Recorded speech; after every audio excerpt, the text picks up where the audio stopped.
Hey, this is Kim Evans, and thank you so much for viewing Inspired Conversations. And we're having a live podcast with a very beautiful young lady, Miss Jennifer Tosch. Hi, Kim. So good to be Oh here. my Finally, God. we're here together. Yeah. I am so glad she is here. Jennifer actually is a long-term client of You Too Gorgeous, and she's also my very good friend. I am so glad that you're here. And she's visiting us from Amsterdam.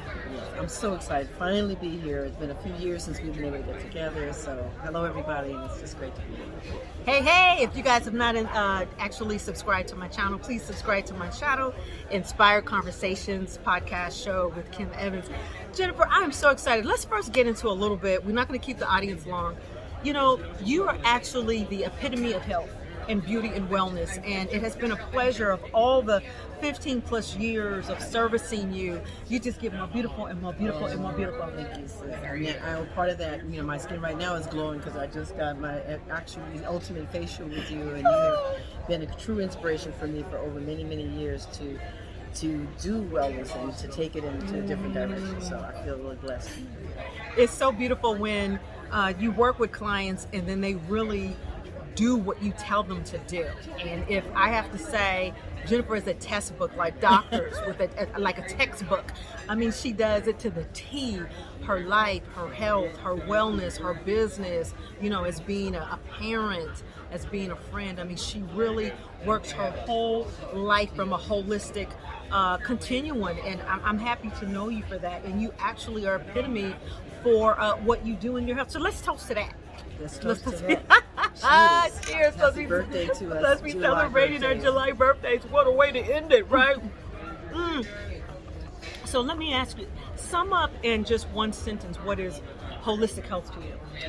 Well, it's really, I see my body as a temple. I see it as an integrated, connected, everything from the mind, the body, the spirit. And this is my temple, and managing that temple to ensure that it's balanced and I'm functioning and operating at my best, at my full best. Yeah. Doesn't mean that it happens all the time or every day. Right. But my intention and desire is always to be in balance with my body, mind, and spirit. You exemplify that. I You try. really do. Your skin is always so radiant. Your health, so you can really see that you're an example of what you eat, your fitness, your wellness, your spirituality. You know, we're not all perfect, but she damn near close to being Well, perfect. you know, I just try to live that because I know how it feels to feel good. Yeah. And now, once you've experienced that balance in your body and your mind and your spirit, you always want to maintain that. Absolutely. So it's worked. It's not something that happens automatically. Yeah. I mean, sure, genetics play a role, Absolutely. but you have to do your part gotta to do your part. ensure that you are constantly, you know, sustainable. It's sustainable. Absolutely. And we were talking about that a little bit earlier in our self-care regimen, and you were sharing something that's really nice. What's one self-care tip that you would like to share with the ladies? We know you get your facials, but in addition to what you do at home that you would like to share. Well, for me, it starts with what do you do in the first thing in the morning? Is I meditate, I pray.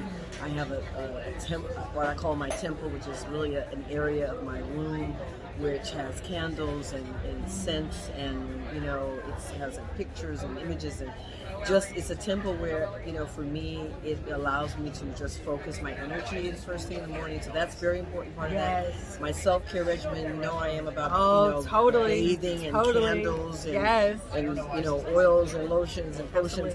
That for me is an important part of my self-care. And I gave up eating meat 3 years ago. And look at the skin. Yeah, that for me was really a life choice because it just wasn't working for me to eat meat anymore. I mean, processing meat I just didn't feel good. So I just started eliminating things from my diet, and meat was the main thing. And once I gave that up and started moving more towards plant-based, I just feel 100% better, and my skin is a reflection of that. It really is. I just feel healthier, and that's really important. And your spirit is a reflection of your expression of how well you are living your life. So kudos to you on that. Thank you. So my goodness. So let's talk a little bit about the Black Heritage Tours. I love the fact Miss Jennifer actually is visiting here in the Bay from Amsterdam. She's in Amsterdam. I cannot wait to go. You must go. I mean, of course, the pandemic has, you know, interfered with a lot of people's travels, but I moved to Amsterdam almost 9 years ago, or it's 9 years ago, and I had no plans or intention of really staying, but it evolved into a life's work, into a purpose-filled work. I had to reinvent myself after the 2008 crash. Yeah. I went back to school. We both went to UC Berkeley, but I, had a 20-year hiatus and decided to just reinvent myself and became an academic and a life student. I call myself now a time traveler because my work centers around really focusing on colonial history and Black history of the past. So it just became something beyond what I had ever imagined it would be. So let me ask you something. When you say the Black Heritage Tours, tell us what are we to expect when we come to Amsterdam and sign up for one of your tours? Well, I think what people are most surprised by is that there is a Black history in the Netherlands and Amsterdam, that most people don't see the connection immediately as you would if you were in London or in France or Portugal or other places.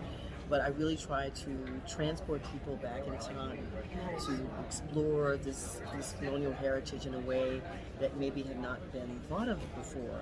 And to develop people's understanding, or to shift the gaze to look at it not just from a perspective about slavery, but about history and heritage and memory. I'm very much focused on colonial and historical memory. And what does the past tell us about the present, and how can we use that in terms of defining the future? I love it. Yeah. So let me ask you, so when someone comes and they sign up for one of your tours, how long is it? Is it a whole day, a couple of days? It depends on what area that... Good question. Yeah. Well, generally our tours are maximum 2 hours. We don't try to overwhelm people with too much information at one time. Because you're in Amsterdam, of course, you're surrounded by water, so our primary tours are by boat. You're on a vintage, a saloon boat. You're exploring this hidden history that's visible in canal houses, monuments, on national buildings and museums. And so really after about 2 hours, you have been inundated with so much of this visual history that is preserved very well. That's one thing about the Netherlands, is that it's very much frozen in this sort of 17th century. So there's a lot of these symbols on buildings that you can still see. Yes. So after 2 hours, you have seen a lot. You have seen a lot. And I've co-written 3 books on the topic, so that's also part of the narrative, is that you can actually look at it, following it through. Where can we get a copy of your book? So you can go on my website. Okay, what is your website? BlackHeritageTours.com. Okay, BlackHeritageTours.com. I wrote the first book about Amsterdam's colonial history in 2014, and then we started also tours in New York State, Black Heritage Tours New York, as well as the Dutch Connected to Dutch, Native American and African heritage. And then in 2019, we wrote our 3rd book about the whole country. So you can go on our website to learn more. But a part of the tour experience is the book is I love included in that. The book experience. is included. Yes, because it's a guide. It's guide. Really a guide that shows you all the sites, what we call sites of memory, that are connected to this colonial heritage. I cannot wait. You know I'm coming to Amsterdam in 2022. I wish you would hurry up and come. It actually I'm going to show you a good time. Oh yeah, we're going That's to have a good not gonna be a time. problem. We need to just go ahead and ladies, we need to just go ahead and just make Plan a a girl 2022 trip. a girls Yes. trip. Y'all, would Oh y'all my be God. interested in we plan a girls trip? Yes. Do I need to call Miss Well Diva? Yes. Because if not, I may Please. just have to do this on You my would own. love it. All my sister girlfriends that come always leave feeling like, wow, they've had an experience. Not just a tour, it's an experience. It's an experience. I want to have an experience. I want to be able to just really enjoy the Netherlands. I want to see your tour. I want to do Other some cities, restaurants. because there's other lots cities of other around. cities that are also, we've expanded tours now, not only just in Amsterdam, but my co-authors and colleagues have tours in other cities, because there's so much of this colonial heritage in the country that most people don't know about. So I'm so excited. So I got to ask you this now before we close out. What inspires you to continue your further development of what you are doing in your business? Well, because there's always more to learn. Yeah. The history continues to evolve, and it continues to change as we learn more. We can share more. We can show more. And really, what's important to me is the legacy that I leave. Ooh, yes. Doing this has become a calling. A work of art. A calling. Masterpiece. Yes, it is also because I've co-founded a history theater foundation called Sites of Memory, which takes the narrative of the tour using dance, music, poetry, visual arts. Wow. So it keeps changing, it keeps evolving. And I really was inspired by my family, my daughter, my family that has 4 generations lived and born in the Netherlands. My mother grew up in the Netherlands as a student. And most of my family, which most people don't know, are from Suriname, which was a former Dutch colony. That's the deep connection that I have. That's the connection. Right. I'm like, what is the connection? Yes, my family is from Suriname, from the Netherlands. So for me, it was about leaving a legacy that shifted this notion of Black history started with slavery, because it didn't. And making us see that there's so many layers to our history that is not known, or it's ignored, or it's forgotten. I love it. And that's why I do what I do, and I hope it's making a difference. Well, we have seen you doing a lot of your speaking engagements out in Europe as well as in the United States. And it's like my hat goes up. I'm like, she is actually living her mission, and she's actually living that vision. And that is so wonderful. So I'd like to also ask, what next for you in 2022? Wow. Well, I've been on this academic pursuit for a number of years. I intend to finish my master's at the University of Amsterdam. I intend to write my memoir, which we've been talking about some of the chapters of my memoir. And I already see myself as an educator, so it's really expanding knowledge and producing more knowledge. I think it's a work in progress. I use the education as my form of activism in dealing with social inequality and injustice, and I just like to continue to do that work.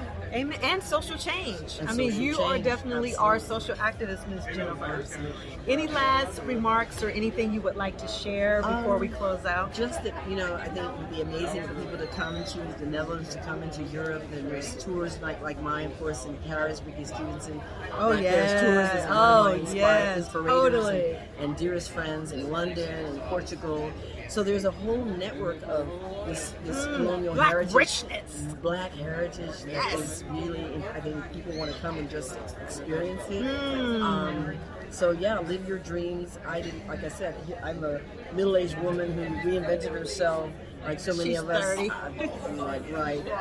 Really reinventing myself, and it's never too late to live your love dreams. the fact you're reinventing yourself. Never too late to live your dreams. Yes, and I have a great saying that I say often is, I didn't realize that my dream until I woke up. I didn't realize my dream until I woke up. I love it. Leave us your Instagram handle and also your website one more time. It's all Black Heritage Tours. So Instagram is Black Heritage Tours. My Twitter is Black Heritage AM, so for Amsterdam. I'm on, what's the other one? Facebook. Black Heritage Tours. Okay, it's the same. I'm on everything, but start with Black Heritage Amen. Tours. And if someone wanted to just reach out LinkedIn, and ask some Black questions, Heritage Tours. Black Heritage Tours, wanted to ask a direct questions, are they able to do that? You can send any direct questions to info@blackheritagetours.com. That's our email address, or through the website blackheritagetours.com. I am so honored to have this woman here. Thank you, sis. She just touched down. Thank you, Miss Jennifer. We've been trying to do this, and I said, let's do it live. Thank you so much for saying yes to be my guest. Thanks for my beautiful glowing skin. She had her glorious Y'all facial. Need to recognize Too gorgeous. Too gorgeous. In Lafayette. Thank you so much, guests, for watching. If you have not subscribed to my channel, please do so. Inspired Conversations with Kim Evans podcast. And we are on Spotify and also on iTunes. Thank you very much, Miss Jennifer. And thank you very much, audience, for watching. Mwah. Bye for now. Bye.